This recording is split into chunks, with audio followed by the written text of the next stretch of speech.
Welcome to MHBD news బులెటిన్ల ముందుగా headlines. Hyderabad Banjara hills లో car బీభత్సవం.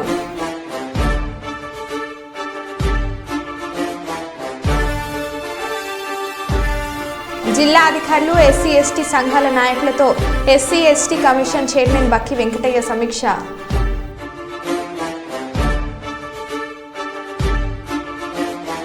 ప్రేమించి పెళ్లి చేసుకున్న భార్య మృతి, గొప్ప మనసు చాటుకున్న భర్త.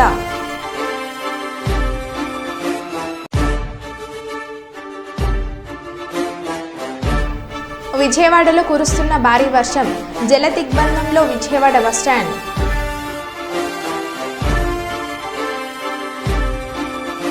నాగర్ కర్నూల్లో ఫేక్ ఐడి కార్డులతో వ్యాపారుల వద్ద డబ్బు వసూలుకు పాల్పడుతున్న ఇద్దరు యువతులు. పర్యావరణ సమతుల్యత కోసం మొక్కలు పెంచడం ప్రతి ఒక్కరి బాధ్యత, ఎమ్మెల్యే దట్ల సుబ్బారావు.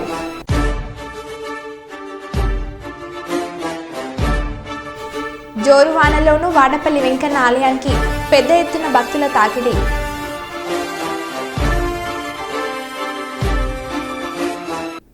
ఇక వివరాల్లోకి వెళ్తే, మహబూబాబాద్ జిల్లా తొర్రూరులో ఎడతెరిపి లేకుండా కురుస్తున్న భారీ వర్షాలకు జలమైన రోడ్లు, లోతట్టు కాలనీలోకి ఇంట్లలోకి చేరిన వర్షపు నీరు.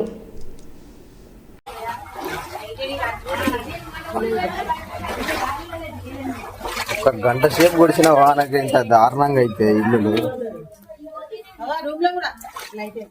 చూడండి.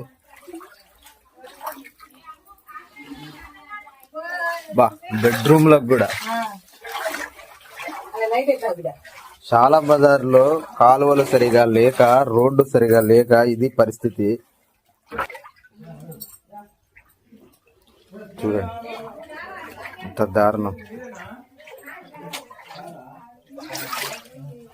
ఎట్లుండాలి ఇట్లా. హైదరాబాద్ రామ్నగర్లోని మానెమ్మ బస్తీలో హైడ్రా బుల్జర్లో అడుగుపెట్టాయి. నాలాలను ఆక్రమించి నిర్మించిన కట్టడాలను అధికారులు కూల్చేస్తున్నారు. 2 రోజుల క్రితం ఈ ప్రాంతాన్ని హైడ్రా కమిషనర్ రంగనాథ్ పరిశీలించారు.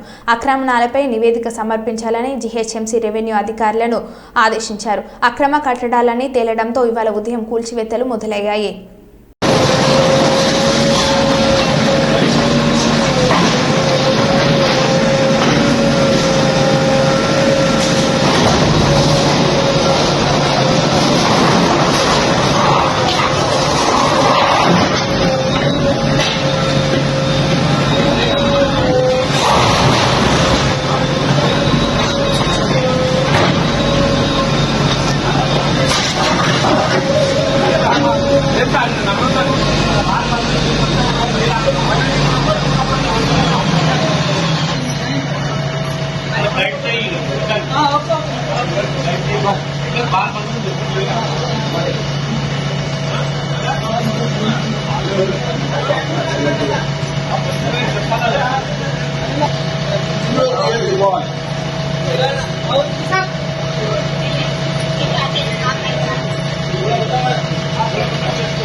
మహబూబాబాద్ జిల్లా తొర్రూరులో ఎడతెరిపి లేకుండా కురుస్తున్న భారీ వర్షాలకు ఉధృతంగా ప్రవహిస్తున్న వంపువాగు తొర్రూరు నుండి కాటాయపాలెం గ్రామానికి నిలిచిపోయిన రాకపోకలు.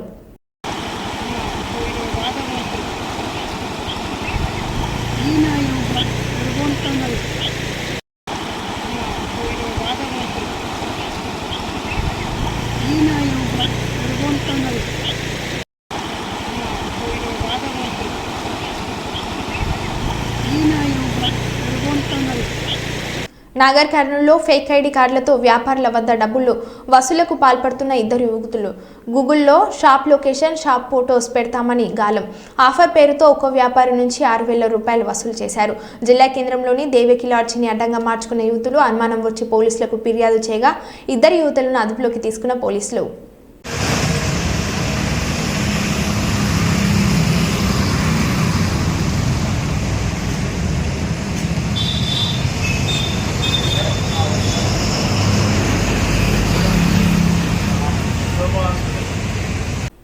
రామగుండం నియోజకవర్గంలోని పలు అభివృద్ధి కార్యక్రమాల శంకుస్థాపనలకు పెద్దపల్లి నియోజకవర్గం మీదుగా వచ్చిన తెలంగాణ రాష్ట్ర ఉప ముఖ్యమంత్రి బట్టి విక్రమార్క, ఐటీ పరిశ్రమల శాఖ మంత్రి దుద్దిల్ల శ్రీధర్ బాబు, చెన్నూరు ఎమ్మెల్యే వివేక్ వెంకటస్వామి, పెద్దపల్లి ఎంపీ గడ్డం వంశీకృష్ణలకు సుల్తాన్బాద్ పట్టణంలోని అంబేద్కర్ చౌరస్తా వద్ద బొకేలు అందజేసి శాల్వాతో ఘనంగా సన్మానించి స్వాగతం పలికిన పెద్దపల్లి ఎమ్మెల్యే చింతకుంట విజయ రమణారావు. ఈ కార్యక్రమంలో కాంగ్రెస్ నాయకులు, కార్యకర్తలు భారీ సంఖ్యలో పాల్గొన్నారు.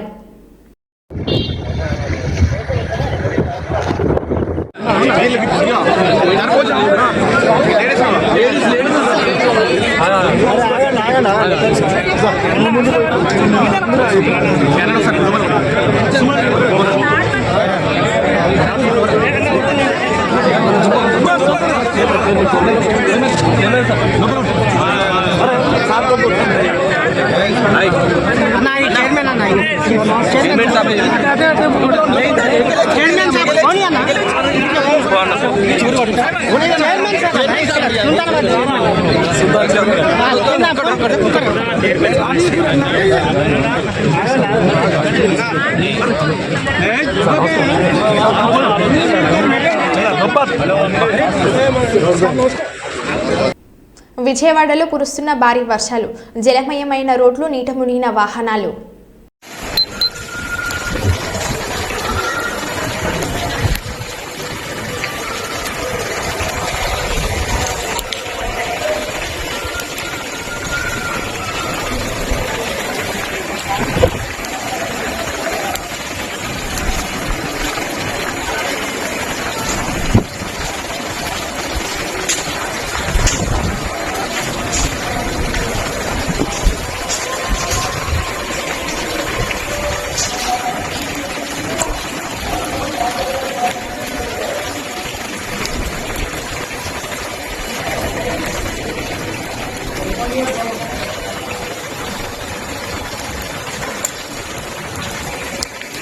ఆగస్టు 31వ తేదీన ఉప ముఖ్యమంత్రి బట్టి విక్రమార్క రామగుండంలో పర్యటించనున్నారు. ఏర్పాట్లలో భాగంగా గోదార్ఖని పట్టణంలోని ప్రధాన చౌరస్తాలో సభా ప్రాంగణానికి ఏర్పాట్లను రామగుండం ఎమ్మెల్యే మక్కన్ సింగ్ రాజ్ ఠాకూర్, వారితో పాటు Ramagundam police commissioner M Srinivas, IPS, Peddapalli DCP Chetana, additional DCP admin Raj, Godavarikhani ACP M Srinivas, traffic ACP Narsimhulu, సిఐలు, ఎస్ఐలు, పోలీస్ సిబ్బంది కలిసి పరిశీలించారు. ఈ సందర్భంగా ఎమ్మెల్యే మాట్లాడారు. ఈ కార్యక్రమంలో రామగుండం నగరపాలక, మేయర్, కాంగ్రెస్ పార్టీ సీనియర్ నాయకులు, కార్పొరేటర్లు, వివిధ విభాగాల అధ్యక్షులు, కార్యకర్తలు తదితరులు పాల్గొన్నారు.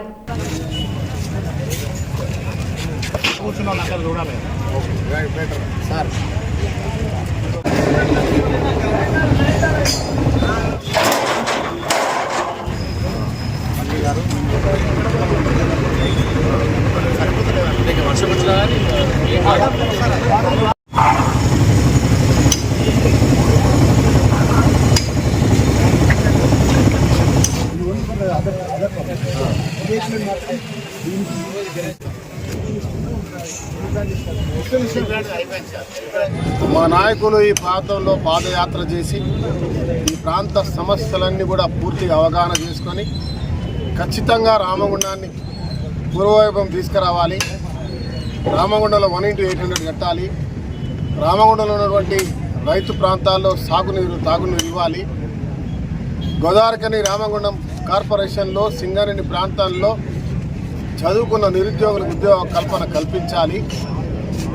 ఈ ప్రాంతాన్ని మెడికల్ హబ్తో పాటు బిజినెస్ హబ్గా ఈ ప్రాంతాన్ని మరొకసారి అన్ని రకాలుగా ఆదుకోవాలి, అభివృద్ధి చేయాలి. ఒక సంక్షేమం మాట ఏదో ఎన్నికల ముందు ఇచ్చినామో దాన్ని నిలుపుకోవడానికి ఈరోజు స్వయంగా ముఖ్యమంత్రి గారి యొక్క సహకారంతో మా నాయకుడు శ్రీధర్ బాబు గారి యొక్క ఆలోచనను, వారి యొక్క సహకారంతో మరి రేపు రామగుండానికి డిప్యూటీ చీఫ్ మినిస్టర్ బట్టి విక్రమార్క గారు స్వయంగా వారు పర్యవేక్షిస్తున్న సందర్భంగా యావత్ రామగుండం ప్రజలు ఉత్తర తెలంగాణ పెద్దపల్లి జిల్లా పక్షాన వారికి ఘన స్వాగతం పలుకుతా ఉన్నాం.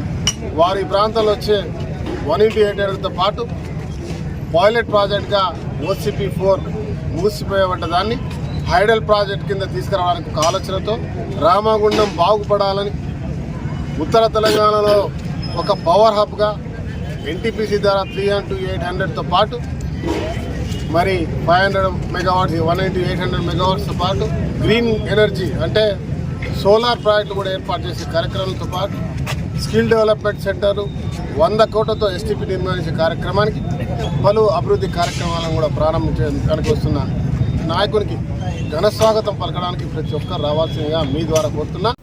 ఎస్సీ ఎస్టీలకు సంబంధించిన కేసులను త్వరితగతిన పరిష్కరించాలని తెలంగాణ రాష్ట్ర ఎస్సీ ఎస్టీ కమిషనర్ చైర్మన్ బక్కి వెంకటయ్య అన్నారు.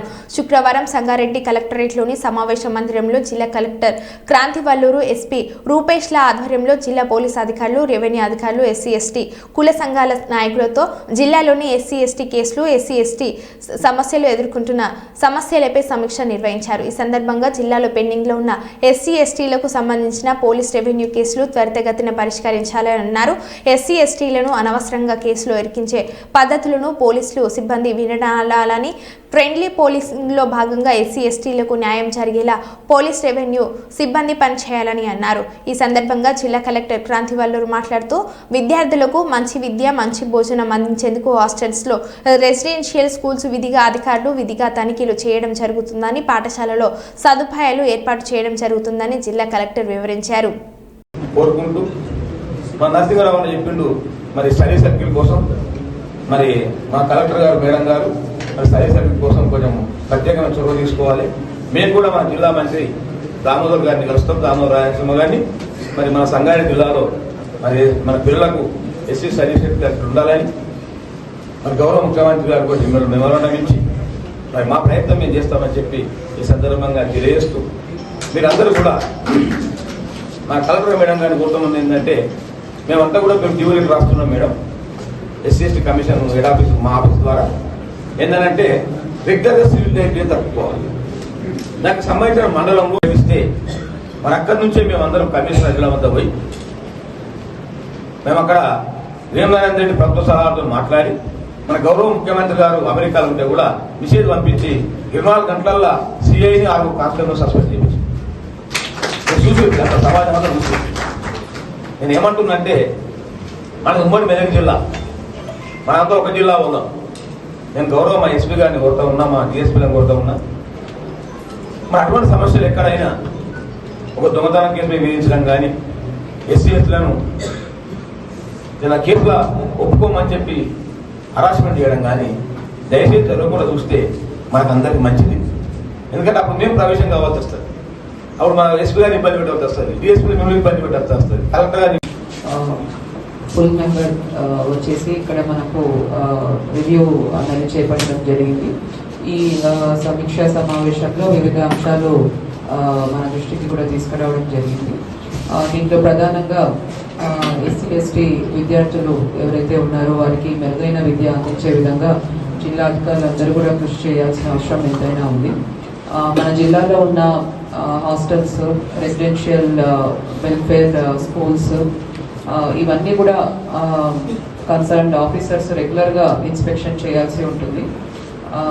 ఈవినింగ్ అండ్ మార్నింగ్స్ ఎస్పెషల్లీ హాస్టల్స్లో ఫుడ్ ఏ విధంగా ఇస్తున్నారు, నాణ్యమైన ఫుడ్ ఇస్తున్నారా లేదా, స్టడీ అవర్స్లో టీచర్స్ ఆర్ వార్డెన్స్ అందుబాటులో ఉంటున్నారా లేదా, అండ్ మండల్ స్పెషల్ ఆఫీసర్స్ ఎవరైతే ఉన్నారో ఆ మండల్ స్పెషల్ ఆఫీసర్స్ వాళ్ళ మండలంలో ఉన్న హాస్టల్స్, రెసిడెన్షియల్ స్కూల్స్, కేజీబీవీస్ అన్నీ కూడా రెగ్యులర్గా ఇన్స్పెక్షన్ చేయాలి. ఏమైనా ఇష్యూస్ ఉంటే మా దృష్టికి తీసుకురావాలి. అండ్ క్రిటికల్ ఇన్ఫ్రాస్ట్రక్చర్ గ్యాప్స్ ఏమున్నా, ఫుడ్ క్వాలిటీలో ఏమైనా ఇష్యూస్ ఉన్నా, కిచెన్లో, డైనింగ్ హాల్లో హైజీన్ అన్నది మెయింటైన్ చేస్తున్నారా లేదా, ఇవన్నీ కూడా రెగ్యులర్గా ఇన్స్పెక్షన్ చేసి మంచి విద్య, మంచి భోజనం అందే విధంగా చేయాల్సిన అవసరం ఎంతైనా ఉంది. అలానే కొన్ని మూవింగ్ సమస్యలు కూడా ఇప్పుడు తెలియజేయడం జరిగింది. వాటికి సంబంధించి కన్సర్న్ ఆర్టీఓస్, ఇమీడియట్గా ఎంక్వైరీ చేసి ఏవైతే ఇష్యూస్ మన దృష్టికి తీసుకొచ్చారో అవన్నీ కూడా త్వరితగతిన న్యాయం చేసే విధంగా ఒక హ్యుమానిటేరియన్ అప్రోచ్తో మీరు ఇమీడియట్గా వాటి మీద యాక్షన్ తీసుకోవాల్సి ఉంటుంది. అలానే సివిల్ రైట్స్ డే కొన్ని చోట్ల జరపట్లేదని కూడా మనకు కంప్లైంట్స్ చెప్పడం జరిగింది.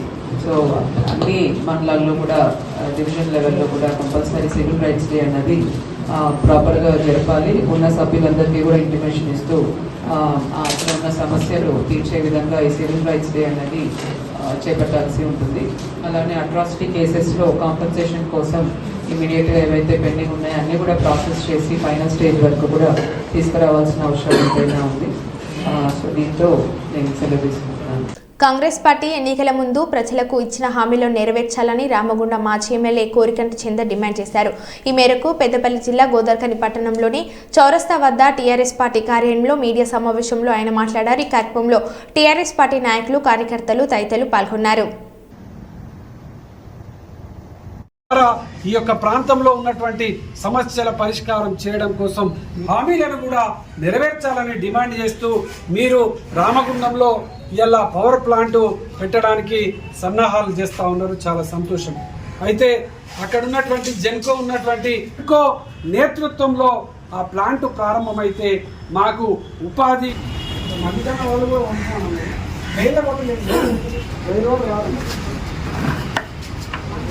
రామగుండం పారిశ్రామిక ప్రాంతానికి వస్తున్నటువంటి తెలంగాణ రాష్ట్ర ఉప ముఖ్యమంత్రి బట్టి విక్రమార్క గారు ఆనాడు మీరు ఎన్నికల సమయంలో ఈ ప్రాంతానికి భరోసా యాత్ర పేరిట వచ్చినప్పుడు అనేక హామీలు ఇచ్చారు. ఆ హామీలలో ఇలా ఒక్కటి కూడా నెరవేరలేదని ఇలా ప్రజలందరూ కూడా ఇలా మిమ్మల్ని ప్రశ్నించేటువంటి పరిస్థితి ఇలా మీ పర్యటనలో కనిపిస్తూ ఉన్నది. మహిళలకు ఇస్తా అన్నటువంటి 2,500 రూపాయలు మరి ఇవ్వాలని ఇలా డిమాండ్ చేస్తూ ఉన్నాం. అదేవిధంగా 4,000 రూపాయలు వృద్ధులకు ఇస్తా అన్నటువంటి పెన్షన్ను ఇలా 4,000 రూపాయలు ఎప్పుడు ఇస్తారు అనేది కూడా ఇలా మేము ప్రశ్నిస్తూ ఉన్నాం. అదేవిధంగా రైతు భరోసా ఇప్పటి వరకు వాటి ఊసే లేదు. తెలంగాణ రాష్ట్రం ఏర్పడిన తర్వాత తొలి ముఖ్యమంత్రి కేసీఆర్ గారు ఆనాడు ప్రతి ఒక్క రైతుకు రుణమాఫీ చేసినటువంటి ఆ సందర్భంలో మీరు అందరికీ కూడా రుణమాఫీ చేస్తామని అన్నారు. మరి ఇలా పెద్దపల్లి జిల్లాలో రుణమాఫీ రానటువంటి రైతులందరూ కూడా ఇలా మిమ్మల్ని ప్రశ్నించడానికి సిద్ధపడుతూ ఉన్నారు. ఇలా మీరు ఇక్కడికి వస్తున్న సందర్భంలో రుణమాఫీ పైన స్వచ్ఛమైనటువంటి ప్రకటన చేయాల్సినటువంటి అవసరం ఉందని ఈ సందర్భంగా మేము డిమాండ్ చేస్తూ ఉన్నాం. రైతాంగం పక్షాన అనేక పోరాటాలు నడుస్తూ ఉన్నాయి. ఆ పోరాటాలకు మీరు సమాధానం చెప్పాల్సినటువంటి అవసరం ఉన్నది. ఈ ప్రాంతంలో ఐటీ పార్కు నెలకొల్పడం కోసం కేటీఆర్ గారు ఫౌండేషన్ వేసారు. దాని మీద మీరు సమాధానం చెప్పాలి. ఇలా ఈ ప్రాంతంలో అనేక అభివృద్ధి సంక్షేమ కార్యక్రమాలు ఆనాడు మేము ప్రారంభం చేసినాం. వాటన్నింటినీ ఇలా బ్రేక్ అయినాయి. ఇలా పనులు కొనసాగడం లేదు. ఆ పనులను కొనసాగించేటువంటి దిశగా మీరు ఇలా ఈ ప్రాంతానికి వస్తున్నప్పుడు మీరు తప్పకుండా వాటిని మీద స్పష్టమైనటువంటి ప్రకటన చేయాలని ఈ సందర్భంగా నేను డిమాండ్ చేస్తా ఉన్నాను. తెలంగాణ రాష్ట్ర హైకోర్టు న్యాయమూర్తి శ్రీమతి జస్టిస్ సూర్యపల్లి నంద ఈ నెల 31వ తేదీన జిల్లాలో పర్యటించినట్లు జనగాం జిల్లా ప్రధాన జడ్జి డి రవీంద్ర శర్మ నేడు ఒక ప్రకటనలో తెలిపారు. హైకోర్టు న్యాయమూర్తి శనివారం జనగామ జిల్లా కేంద్రానికి చేరుకుని ఉదయం 9 గంటలకు జిల్లా కోర్టు ఆవరణలో మొక్కలను నాటనున్నారని, లేడీ అడ్వకేట్స్ రూము, ఎలక్ట్రానిక్ లైబ్రరీని, badminton, shuttle court, medical camp, blood donation కార్యక్రమాలను ప్రారంభిస్తారని, అనంతరం జిల్లా జ్యుడిషియల్ ఆఫీసర్స్ కాన్ఫరెన్స్కు అధ్యక్షత వహిస్తారని వివరించారు.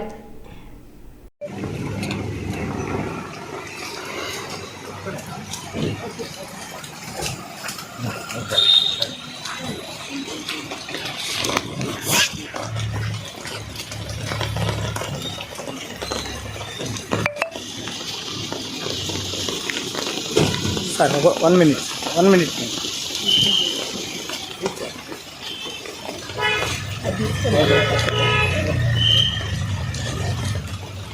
Okay, sir. Okay, sir.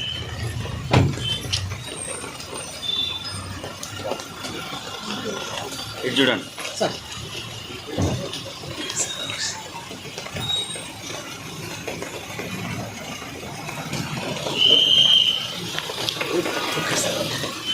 Okay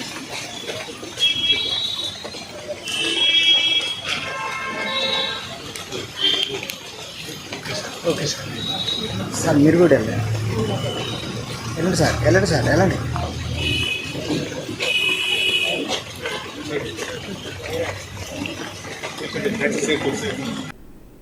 తెలంగాణలో ఉన్న బీజేపీ ఎంపీలు కాంగ్రెస్ పార్టీకి బి టీంలు లాగా మాట్లాడుతున్నారు. రేవంత్ రెడ్డి హైడ్రా మీద శబాష్ అంటూ కితాబులు ఇస్తున్నారు. కేసీఆర్ మీదున్న కోపాన్ని బీజేపీలు ఎంపీలు తెలంగాణ మీద ఎందుకు చూపిస్తున్నారు? కేంద్ర బడ్జెట్లో తెలంగాణకి అన్యాయం జరుగుతుంటే మాట్లాడారు, కానీ ఇంకా కేసీఆర్ మీదనే ఏడ్చి చేస్తున్నారు అని పట్లోళ్ల కార్తిక్ రెడ్డి అన్నారు. నాకు కేసీఆర్ పట్ల కోపం ఉన్నది. బీజేపీ నాయకులకు చాలామంది కేసీఆర్ గారి పట్ల కోపం ఉన్నది, కేటీఆర్ గారి పట్ల కోపం ఉన్నది. కేటీఆర్ గారు బీఆర్ఎస్ మీద ఉన్న కోపం తెలంగాణ ప్రాంతం మీద ఎందుకు చూపుతారు ఈ బీజేపీ వాళ్ళు నాకైతే అర్థమైతలేదు. మీరు తెలంగాణ ప్రాంతం ప్రతినిధులు కదా, మీరు కూడా కదా, మీకు కూడా మా ఓట్లు వేసిరు కదా, తెలంగాణ ప్రజలు ఓట్లు వేసిరు కదా, ఎప్పుడు లేని విధంగా 8 మంది ఎంపీలు మిమ్మల్ని గెలిపించారు కదా. కేంద్రంలో బడ్జెట్ విషయం వచ్చినప్పుడు మనకు ₹1 రాకపోగా దాదాపు 50,000 కోట్ల రూపాయలు బెనిఫిట్ అయ్యేటట్టు ఆంధ్రప్రదేశ్కి సంబంధించిన ఆ ప్రభుత్వాలు డబ్బులు తీసుకుపోతాయి. మొన్న జరిగిన ఇండస్ట్రియల్ కారిడార్ విషయంలో గుజరాత్, ఉత్తరప్రదేశ్, మధ్యప్రదేశ్, ఆంధ్రప్రదేశ్ దిక్కు కేంద్ర ప్రభుత్వం చూస్తుంది, కానీ తెలంగాణ దిక్కు చూస్తలేదు. ఆఖరికి మీ పార్టీ కేంద్రంలో అధికారంలో ఉన్నది, మీ ప్రధానమంత్రి గారు అక్కడ రాజ్యం వెళ్తున్నారు ఢిల్లీలో. ఇక్కడ మన ప్రాంతానికి నష్టం జరుగుతూ వాళ్ళు నిర్ణయం తీసుకుంటుంటే కూడా మీరు మాట్లాడకపోతే మీరు ఎవరి కోసం ప్రజాప్రతినిధులు అయినట్టంట బీజేపీ నాయకులారా? ఎందుకు తెలంగాణ ప్రజలు మిమ్మల్ని నమ్మాలి? ఎన్ని రోజులు ఇంకా కేసీఆర్ గారి మీద ఏడ్చి వస్తారు? ఎన్ని రోజులు ఇంకా కేసీఆర్ గారి మీద యొక్క అక్కసుతో తెలంగాణ మీద కోపం ఎన్ని రోజులు చూపిస్తారు మీరు అంట? నేను ఇక్కడ ఉన్న తెలంగాణలో ఉన్న బీజేపీ పార్టీ సంపూర్ణం కాంగ్రెస్ పార్టీ బి టీమ్గా మారింది. ఎవరు కూడా నాకు చూస్తుంటే పాలిటిక్స్ అబ్జర్వ్ చేసేటోళ్ళు, రాజకీయాలను డిస్టెన్స్కి వెళ్ళి చూసేటోళ్ళు ఈరోజు తెలంగాణలో జరుగుతున్న పరిస్థితులు చూస్తే అందరికీ అర్థమవుతుంది.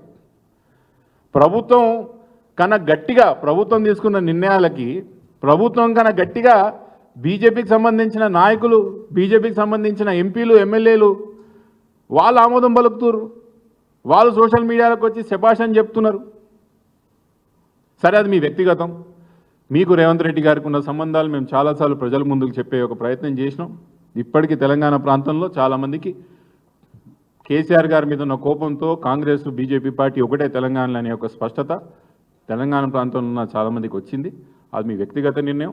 రానున్న రోజుల్లో బీజేపీ పార్టీని ఎలా పరిగణించాలా, దాని భవిష్యత్తు ఏంది, నిజానికి తెలంగాణ ప్రాంతం ప్రజల తరఫున కొట్లాడుతుందా లేదా అనేది మీరు నడుచుకుంటున్న వాటి పద్ధతిని బట్టి తెలంగాణ ప్రజలు మిమ్మల్ని నిర్ణయిస్తారు. కాబట్టి దాని విషయం నేను పెద్ద మాట్లాడతలేను. కానీ తెలంగాణలో ప్రజాప్రభుత్వం నూతనంగా చేపట్టిన ప్రాజెక్టులపై కామన్వెల్త్ కూటమిలో భాగమైన Commonwealth enterprise and investment council ఆసక్తి కనబర్చింది. సచివాలయంలో ముఖ్యమంత్రి రేవంత్ రెడ్డిని CWE ICA chief executive Rosie Glazebrook మర్యాదపూర్వకంగా కలిశారు. ఈ భేటీలో పెట్టుబడులు, నైపుణ్యాల అభివృద్ధి తదితర అంశాల చర్చకు వచ్చాయి. ప్రపంచవ్యాప్తంగా 56 కామన్వెల్త్ దేశాల మధ్య వాణిజ్యం, పెట్టుబడుల విస్తరణకు Commonwealth enterprise and investment council కృషి చేస్తుందని, ప్రత్యేకించి చిన్న మధ్య తరహా పరిశ్రమలకు ప్రోత్సాహం, స్టార్టర్లు, నైపుణ్యాల అభివృద్ధికి తోడ్పాటు అందిస్తాయని రోసి తమ సిడబ్ల్యూఈ ఐసీ కౌన్సిల్ ఉద్దేశాలను ముఖ్యమంత్రికి వివరించారు. తెలంగాణ ప్రభుత్వం ఇటీవల చేపట్టిన regional ring road, future city నిర్మాణం, మూసీ నది ప్రక్షాళన తదితర ప్రాజెక్టులపై ఈ సందర్భంగా ముఖ్యమంత్రి రేవంత్ రెడ్డి తన విజన్ను పంచుకున్నారు. తెలంగాణ ప్రభుత్వం తలపెట్టిన ప్రాజెక్టులో వ్యూహాత్మక భాగస్వామిగా ఉండేందుకు Commonwealth enterprise and investment council ఆసక్తి చూపింది. ఈ సమావేశంలో పలువురు ఉన్నతాధికారులు కూడా పాల్గొన్నారు. జల దిగ్బంధంలో విజయవాడ బస్టాండ్. ఏపీలో కుండపోత వర్షాలు కురుస్తున్నాయి. దీంతో విజయవాడ బస్టాండ్ చుట్టూ వరద చేరింది. హైదరాబాద్ నుంచి వస్తున్న వాహనాలు నీటిలో చిక్కుకున్నాయి. బస్టాండ్ పరిసర ప్రాంతాల్లోకి ముఖాలలోతు నీరు రావడంతో బస్సులు, లారీలు రోడ్లపైన నిలిచిపోయాయి. దీంతో ట్రాఫిక్ కు తీవ్ర అంతరాయం ఏర్పడింది. అటు గన్నవరం పోలీస్ స్టేషన్ను వరద చుట్టుముట్టింది.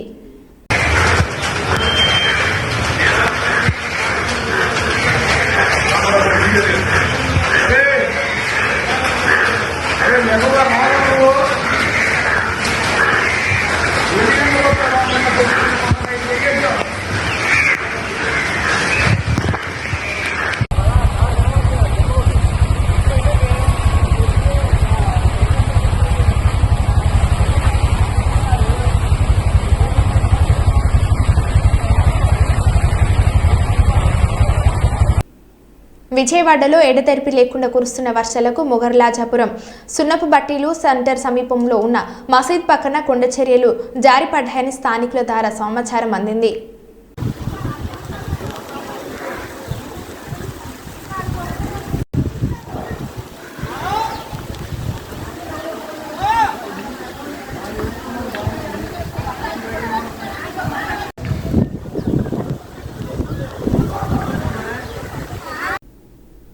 మరో బులెటిన్లో మళ్ళీ కలుద్దాం. Stay tune.